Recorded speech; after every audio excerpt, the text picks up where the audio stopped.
Bom dia, boa tarde, boa noite, alunos do 9º ano do Ensino Fundamental.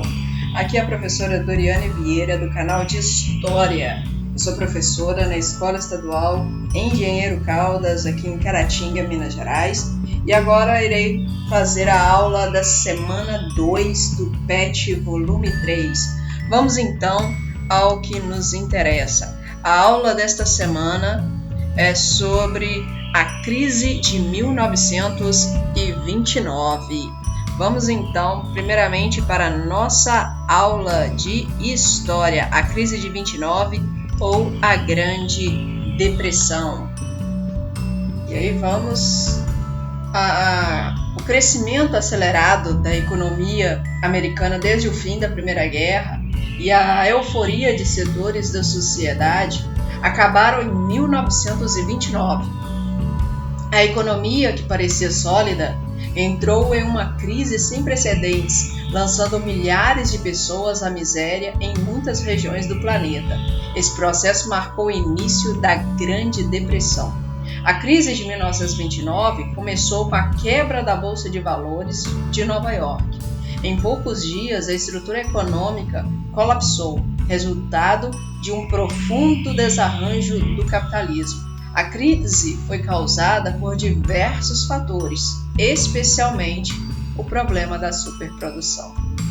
Ao longo da década de 1920, a economia dos Estados Unidos teve um crescimento acelerado, o que possibilitou a expansão da produção das indústrias e do campo. Nos primeiros anos da década de 1920, essa produção era exportada para países europeus, garantindo os lucros das empresas estadunidenses.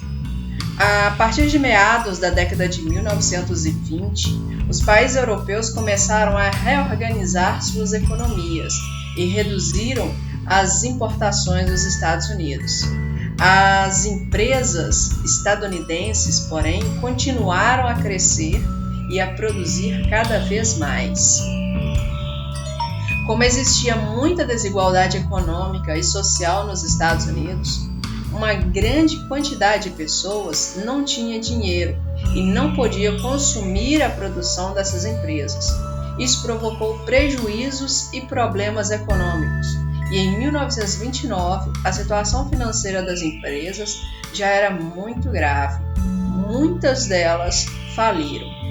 Para evitar a falência, as empresas começaram a demitir seus funcionários e a fechar as fábricas.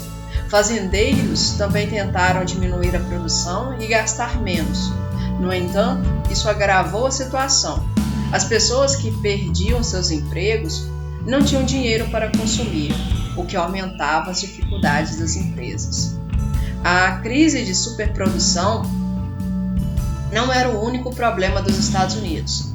Cada vez mais as pessoas investiam dinheiro na Bolsa de Valores e o preço das ações subia rapidamente. Comprar ações parecia uma forma de enriquecer rapidamente, uma vez que havia a crença generalizada na valorização contínua das ações. Muitas pessoas passaram a fazer grandes empréstimos nos bancos para investir em ações, pois a Bolsa de Valores parecia um negócio seguro. O problema é que a crise nas empresas afetava o valor das ações. Em 1929, quando muitas empresas começaram a falir, as ações perderam valor e as pessoas tiveram prejuízos. Quando as ações começaram a perder valor, muitos investidores ficaram sem dinheiro. Com isso, não podiam mais pagar os empréstimos que fizeram em diversos bancos nos Estados Unidos. Isso afetou os bancos, que também tiveram grandes prejuízos. Muitos quebraram e, consequentemente, fecharam as portas. Em 24 de outubro de 1929, a situação da economia se agravou ao ponto de provocar a quebra da Bolsa de Nova York, a mais importante do mundo naquele momento. Esse acontecimento marca o início da Grande Depressão. A quebra da bolsa criou uma reação em cadeia. Muitas indústrias faliram, muitas pessoas perderam seus empregos no campo e nas cidades. A produção dos Estados Unidos começou a cair e as pessoas empobreceram. Por volta de 1933, mais de 14 milhões de estadunidenses estavam desempregados. A crise nos Estados Unidos se alastrou para o restante do mundo, como em um dominó. A quebra das empresas estadunidenses provocou falências em outros países. Isso ocorreu porque a economia capitalista estava integrada naquele momento. Bancos estadunidenses emprestavam dinheiro para outros países.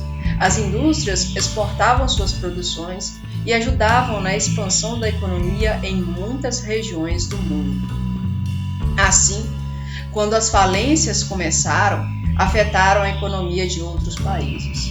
Bancos fecharam em todos os lugares, empresas e negócios rurais faliram, as moedas se desvalorizaram e o desemprego cresceu rapidamente.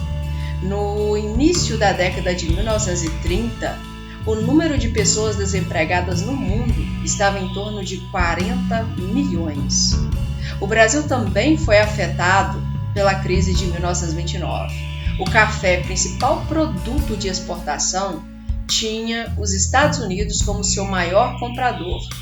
Com a crise, os estadunidenses reduziram as compras e os estoques de café aumentaram, provocando a queda do preço. O modelo agrário exportador brasileiro, implantado desde os tempos coloniais, não tinha mais condições de sustentar a economia. Aqui também as empresas faliram, aumentando o desemprego, a carestia e a insatisfação popular. Apenas a União Soviética deixou de ser atingida pela Grande Depressão, mantendo o desenvolvimento econômico planejado pelo governo socialista. Esse fato teve ampla repercussão nos movimentos operários dos países industrializados, que passaram a lutar não apenas por mais direitos trabalhistas, como também para derrubar os governos capitalistas a fim de levar o socialismo aos seus territórios. Muitos partidos de esquerda foram fundados com esse objetivo.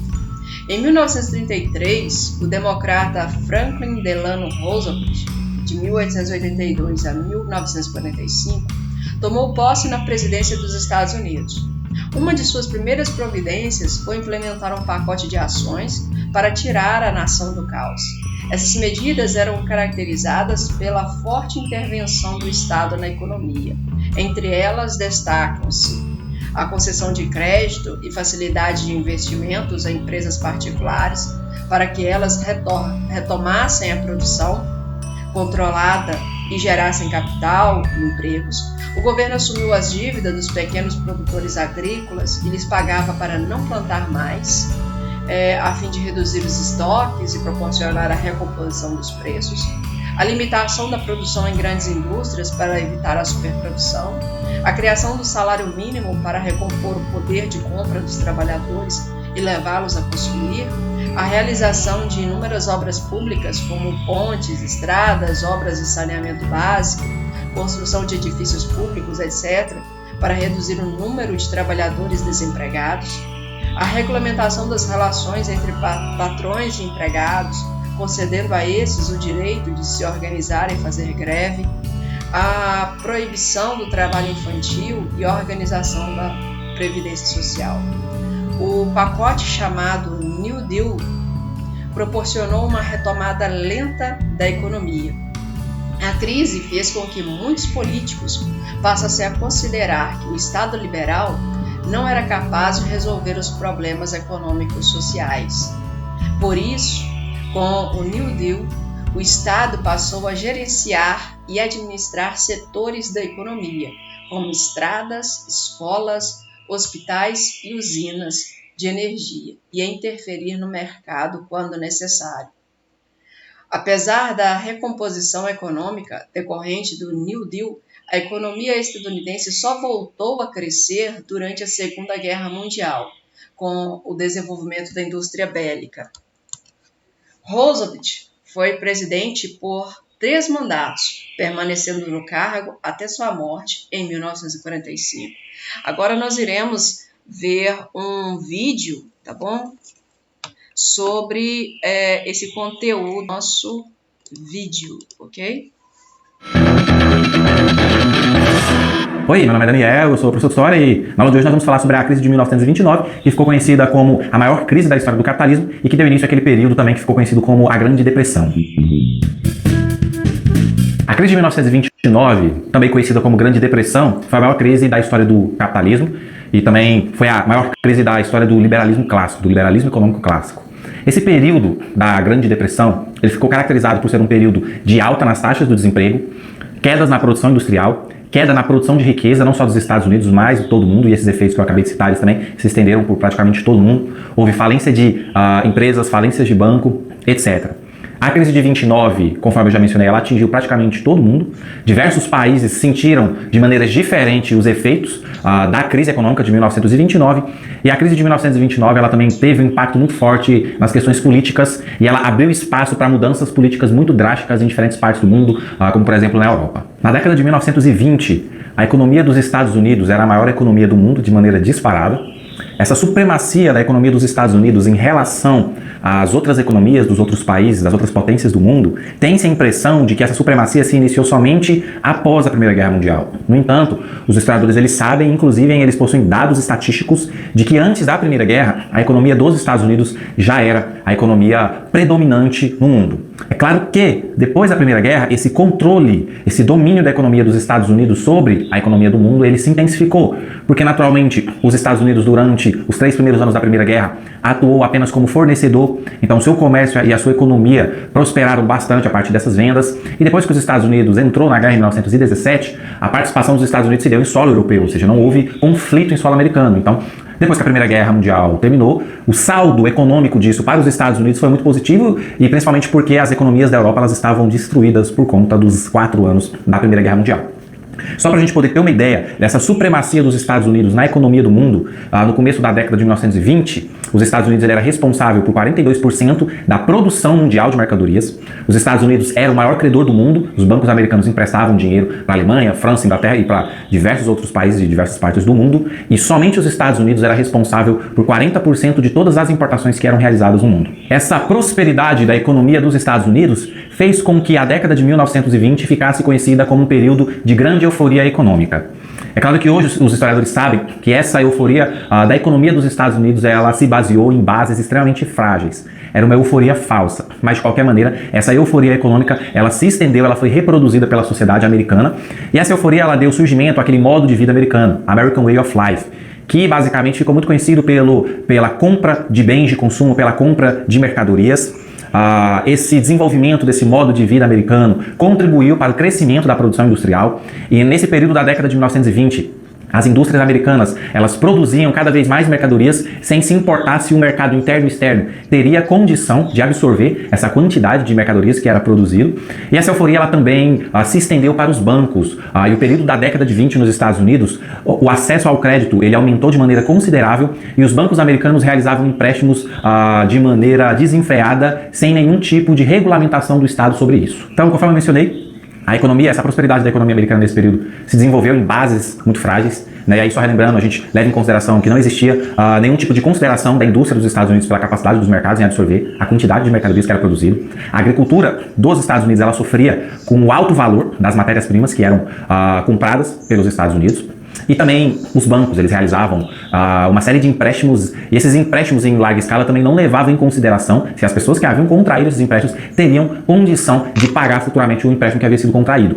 Então, juntando todos esses elementos, os historiadores eles consideram que a crise econômica de 1929 ela se iniciou a partir de um quadro de superprodução. A indústria dos Estados Unidos ela produzia tantas mercadorias que o mercado, tanto dos Estados Unidos quanto o mercado externo, não tinha condição de absorver. E isso chegou a um ponto tão extremo que levou à quebra de toda a economia dos Estados Unidos. No caso dessa crise de superprodução, a gente precisa levar em consideração duas coisas. Primeiro, no caso do cenário europeu, a economia dos países da Europa eram economias fragilizadas, economias que estavam em reconstrução por conta dos 4 anos da Primeira Guerra Mundial. A Primeira Guerra Mundial ela causou uma grande destruição material, e na economia desses países o impacto foi muito grande, principalmente sobre a Alemanha. Foi o país que sofreu mais materialmente as destruições e que também teve que pagar uma indenização de guerra altíssima para a França e para a Inglaterra. Então a economia europeia, sendo uma economia fragilizada, não tinha a condição de absorver, de comprar a quantidade de mercadorias que a indústria dos Estados Unidos produzia. No cenário externo, a coisa era basicamente a mesma coisa, só que com outras características. Esse período, da década de 1920, é considerado como um período de estagnação do salário do trabalhador. Ou seja, não existiram mudanças sensíveis no poder de compra do trabalhador. Ou seja, o trabalhador, ele mantendo o seu poder de compra o mesmo durante toda a década de 20, isso, em algum momento, vai acabar prejudicando a economia americana porque o salário do trabalhador não aumentava, mas a produção de mercadorias aumentava. Era óbvio que existia um descompasso entre as duas coisas. E o trabalhador americano, o trabalhador médio americano, também não tinha condição de comprar as mercadorias que estavam disponibilizadas no mercado. E isso fez com que o mercado americano ficasse abarrotado de mercadorias. E todo mundo que tem um conhecimento mínimo sobre economia sabe que quanto mais mercadoria disponível no mercado, menor vai ser o valor dessa mercadoria. Essa falsa impressão de prosperidade que a economia americana passava naquele momento gerou um crescimento nos investimentos na Bolsa de Valores dos Estados Unidos, na Bolsa de Valores de Nova York. Então, nesse momento, a especulação financeira ela começou a crescer e as pessoas começaram a investir todo o seu dinheiro em ações das empresas americanas naquele momento. Esse crescimento gerou uma bolha, e essa bolha está muito relacionada com essa falsa prosperidade, e em determinado momento essa bolha estourou. Isso aconteceu no dia 24 de outubro de 1929, em que basicamente a queda dos valores das mercadorias que eram produzidas fez com que naquele dia uma série de investidores começassem a oferecer as suas ações para venda. A quantidade de investidores que estavam vendendo as suas ações era tão alto que a Bolsa de Valores e a economia americana não suportou e a Bolsa de Valores quebrou no dia 24 de outubro de 1929. E a partir daí, imediatamente, milhares de investidores perderam todo o dinheiro que eles haviam investido, milhares de empresas começaram a falir a partir da quebra da Bolsa de Nova York. A quebra da Bolsa de Nova York, então, deu início ao período da Grande Depressão, que foi o período auge da crise econômica dos Estados Unidos. A Grande Depressão ela teve o seu auge entre 1929 e 1933. A partir de 1933, os efeitos da crise eles começaram a ser reduzidos sobre a economia americana e sobre outras economias do mundo. E os impactos da crise de 1929 sobre a economia americana podem ser sentidos a partir de alguns dados aqui que eu separei para a gente poder estar vendo. Primeiro, o desemprego dos Estados Unidos nesse período ele alcançou a taxa de 27%. 27% da população ativa dos Estados Unidos não possuía emprego. Só para a gente ter uma dimensão do tamanho do aumento na taxa de desemprego antes da crise, a taxa de desemprego nos Estados Unidos era de 4% e uma vez iniciada a crise pulou para 27%. Além disso, as importações dos Estados Unidos caíram aproximadamente 70%. O comércio mundial como todo retraiu aproximadamente 1/3, assim como a produção industrial dos Estados Unidos também retraiu em aproximadamente 1/3. Alguns historiadores falam que essa redução ela foi um pouco maior que isso. A produção de automóveis caiu pela metade nesse período da crise econômica e a quantidade de empréstimos internacionais realizados pelos Estados Unidos reduziu em aproximadamente 90%. A crise de 1929 também ficou conhecida como a grande crise do liberalismo econômico clássico. E os efeitos da crise de 29 foram tão drásticos que o liberalismo econômico ele entrou em um período de decadência, ele basicamente foi abandonado, a utilização dele pelos economistas foi abandonado pelos 50 anos seguintes e o liberalismo econômico ele só foi retomado ali por volta da década de 1970, 1980. Essa crise do liberalismo ela também ficou reforçada porque nesse momento, no auge da crise econômica, um dos países que praticamente não sentiu nenhum efeito da crise de 1929 foi a União Soviética. Foi praticamente o único país do mundo que saiu imune aos efeitos dessa crise econômica que estourou nos Estados Unidos. E outro efeito muito importante da crise de 1929 sobre o mundo é que a crise de 29, essa crise econômica que se espalhou por todo o mundo, ela motivou mudanças políticas muito drásticas em determinados locais do mundo, principalmente na Europa. E se a gente for levar em consideração, por exemplo, o contexto da Alemanha, a Alemanha ela já vinha para um período de crise econômica muito grande e a crise de 1929 basicamente só veio reforçar essa crise econômica que existia na Alemanha. Hoje, os historiadores consideram que os efeitos da crise de 1929, somados aos efeitos da Primeira Guerra sobre a economia alemã, abriram espaço para que o nazismo ganhasse força e assumisse o poder naquele país. Falando rapidamente no caso do Brasil, o grande efeito da crise de 1929 sobre a nossa economia se deu sobre o principal produto da economia brasileira nesse período, que era o café. O Brasil ele era responsável, nesse período, mais ou menos, por 60% a 70% de todo o café que era produzido no mundo. E o principal comprador do nosso café era exatamente os Estados Unidos. Com os efeitos da crise econômica de 29 sobre a economia dos Estados Unidos, os Estados Unidos praticamente cessou a compra do café brasileiro, o que fez com que o nosso café ficasse estocado. E isso levou milhares de cafeicultores à falência. para poder contornar isso e para poder manter o preço do café a um valor aceitável no mercado internacional, o governo brasileiro decretou que milhões de sacas de café seriam incineradas, e isso aconteceu durante os primeiros anos do governo de Getúlio Vargas, que havia acabado de assumir o poder do Brasil depois da Revolução de 1930. Os efeitos da crise de 1929 se estenderam até basicamente o início da Segunda Guerra Mundial. O início da Segunda Guerra Mundial basicamente deu início às transformações na economia dos Estados Unidos, e a partir da Segunda Guerra Mundial a economia americana teve um crescimento, uma guinada desse crescimento considerável, mas a retomada do crescimento econômico dos Estados Unidos e depois de outras partes do mundo está muito relacionado com o programa de recuperação econômica que foi criado pelo governo americano naquele período, que ficou conhecido como New Deal, que traduzindo para o português é Novo Acordo. Esse programa de recuperação econômico que foi criado pelo governo dos Estados Unidos, ele criou algumas determinações naturalmente com o sentido de conter os efeitos da crise nos Estados Unidos, e algumas das medidas tomadas, só para que a gente possa ter uma ideia. O governo americano ele procurou criar limites para a produção industrial, naturalmente para que fosse produzida uma certa quantidade de mercadorias que o mercado pudesse absorver, diferentemente do que, conforme eu falei algumas vezes, acontecia na década de 1920. Além disso, o governo americano incentivou a redução nos estoques agrícolas, justamente para poder fazer o controle sobre a queda do preço dessas mercadorias, para evitar que essas mercadorias se desvalorizassem demais. O governo americano implantou subsídios importantes para algumas áreas da economia, ou seja, deu incentivos para que determinadas áreas da economia pudessem se desenvolver. Então o governo ele arcava com alguns custos para poder incentivar determinadas áreas da economia dos Estados Unidos. E no caso da população, conforme eu falei, a taxa de desemprego ela disparou, muitas pessoas inclusive começaram a passar fome, etc. O governo americano começou a realizar a distribuição de alimento para essa população, e isso ficou registrado em algumas fotos com centenas de pessoas em fila esperando a sua vez para poder pegar um pouco de alimento. E uma medida também muito importante que foi tomada pelo governo americano nesse sentido foi a criação, o desenvolvimento de obras públicas, para que essas obras públicas pudessem contratar pessoas que estavam desempregadas para poder trabalhar. Então o governo incentivou o desenvolvimento dessas obras públicas e o governo contratava esses desempregados e naturalmente pagava pelo serviço que eles realizavam. Então pessoal, essa foi a nossa aula de hoje, espero que vocês tenham gostado. Não esqueçam de estarem curtindo e compartilhando o nosso vídeo. Também inscrevam-se no nosso canal. Se vocês tiverem alguma dúvida, nós vamos deixar aqui na descrição do vídeo alguns links para vocês estarem acessando depois. Eu espero ver vocês na próxima aula. Até mais!